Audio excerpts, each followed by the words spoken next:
Chithrodayam snap ന്യൂസിലേക്ക് സ്വാഗതം. സ്വർണ്ണവില കേരളത്തിൽ തുടർച്ചയായി കുറയുകയാണ്. നേരിയ തോതിലാണ് ഓരോ ദിവസവും വില ഇടിയുന്നത്. എന്നാൽ ഒരാഴ്ചത്തെ കണക്ക് നോക്കുമ്പോൾ വലിയ തോതിലുള്ള വിലമാറ്റം പ്രകടമാണ്. ഈ മാസം ഏറ്റവും കുറഞ്ഞ നിരക്ക് രേഖപ്പെടുത്തിയത് 10-നായിരുന്നു. ആ വിലയിലേക്ക് തന്നെ സ്വർണം തിരിച്ചെത്തുന്നു എന്നതാണ് എടുത്തു പറയേണ്ട കാര്യം. 54,080 രൂപ വരെ പവൻ നിരക്ക് ഉയർന്ന ശേഷമാണ് വിലയിൽ ഇടിവ് വരുന്നത്. കഴിഞ്ഞ 6 ദിവസത്തിനിടെ 1,120 രൂപയുടെ കുറവ് പവൻ നിരക്കിലുണ്ടായി. ആഭരണം വാങ്ങാൻ ആഗ്രഹിക്കുന്നവർക്ക് ഇതൊരു സുവർണ അവസരമാണ്. വരും ദിവസങ്ങളിൽ വിലയിൽ ഉയർച്ച ഉണ്ടായേക്കുമെന്നാണ് വിപണിയിൽ നിന്നുള്ള സൂചനകൾ. അതുകൊണ്ട് തന്നെ ഇന്നത്തെ വിലക്കുറവ് ഉപയോഗപ്പെടുത്തുന്നതാകും നല്ലത്. പുതിയ വില സംബന്ധിച്ച വിവരങ്ങൾ അറിയാം. കേരളത്തിൽ ഇന്നൊരു പവൻ സ്വർണത്തിന് നൽകേണ്ട വില 52,600 രൂപയാണ്. കഴിഞ്ഞ ദിവസത്തേക്കാൾ 200 രൂപയുടെ കുറവാണ് ഉണ്ടായിട്ടുള്ളത്. ഗ്രാമിന് 25 രൂപ കുറഞ്ഞ് 6,575 രൂപയിലെത്തി. കഴിഞ്ഞ ദിവസവും പവന് 200 രൂപ കുറഞ്ഞിരുന്നു. ഈ മാസം രേഖപ്പെടുത്തിയ ഏറ്റവും കുറഞ്ഞ പവൻ വില 52,560 രൂപയായിരുന്നു. നിലവിലുള്ള വിലയിൽ നിന്ന് 40 രൂപ കൂടി കുറഞ്ഞാൽ ആ വിലയിലേക്കെത്തും. 17-ാം ദിവസമാണ് കുറഞ്ഞ വിലയിലേക്ക് സ്വർണം വീണ്ടും അടുക്കുന്നത്. എന്താണ് സ്വർണ്ണവില കുറയാൻ കാരണം എന്ന ചോദ്യം ഉപഭോക്താക്കളുടെ ഭാഗത്തു നിന്ന് ഉയരുന്നുണ്ട്. ഡോളർ കരുത്ത് വർദ്ധിപ്പിച്ചതാണ് സ്വർണ്ണവില കുറയാൻ കാരണമെന്ന് വിപണി നിരീക്ഷകർ പറയുന്നു. ഡോളർ വൻ മുന്നേറ്റമാണ് കഴിഞ്ഞ ദിവസം കാഴ്ചവെച്ചത്. ഇതിന്റെ പ്രതിഫലനമാണ് സ്വർണ്ണവിലയിൽ ഇന്ന് കണ്ടത്. അതേസമയം ഡോളർ ഇന്ന് അല്പം മങ്ങുന്നുണ്ട്. ഇന്നലെ സ്വർണം ഔൺസിന് $2,300 താഴെയെത്തി. ഇന്ന് 2,301 കയറിയിട്ടുണ്ട്. ഡോളർ സൂചിക ഇന്നലെ 106 കടന്ന് കുതിച്ചിരുന്നു. ഇന്ന് 106-ൽ നിന്ന് താഴ്ന്നിട്ടുണ്ട്.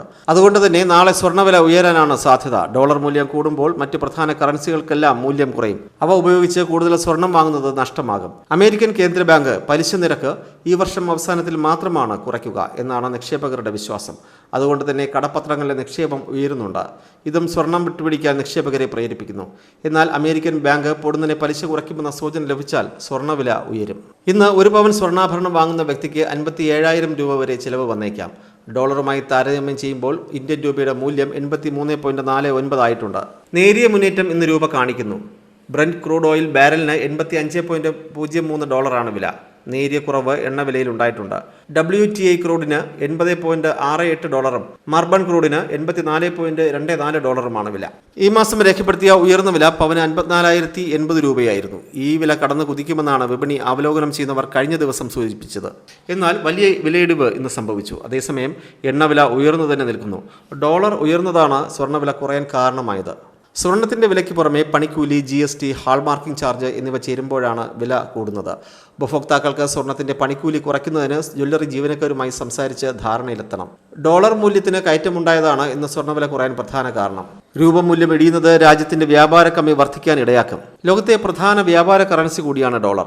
ആഗോളതലത്തിൽ മിക്ക വ്യാപാരവും കണക്കുകൂട്ടുന്നത് ഡോളറിലാണ്. അതുകൊണ്ട് തന്നെ ഡോളർ മൂല്യം ഉയരുന്നു എന്ന് പറയുമ്പോൾ മറ്റു പ്രധാന കറൻസികളായ യൂറോ, യെൻ, യുവാൻ, പൗണ്ട് തുടങ്ങിയ കറൻസികളുടെ മൂല്യം കുറഞ്ഞു എന്നാണ് അർത്ഥമാക്കുന്നത്.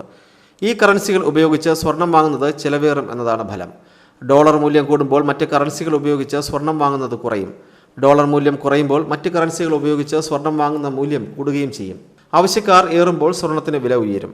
ആവശ്യക്കാർ കുറയുമ്പോൾ മറിച്ചും. നിലവിൽ സ്വർണം വാങ്ങാൻ മടിക്കുന്ന സാഹചര്യമാണ് ഉണ്ടായിട്ടുള്ളത്. അതാണ് വില കുറയാൻ കാരണം.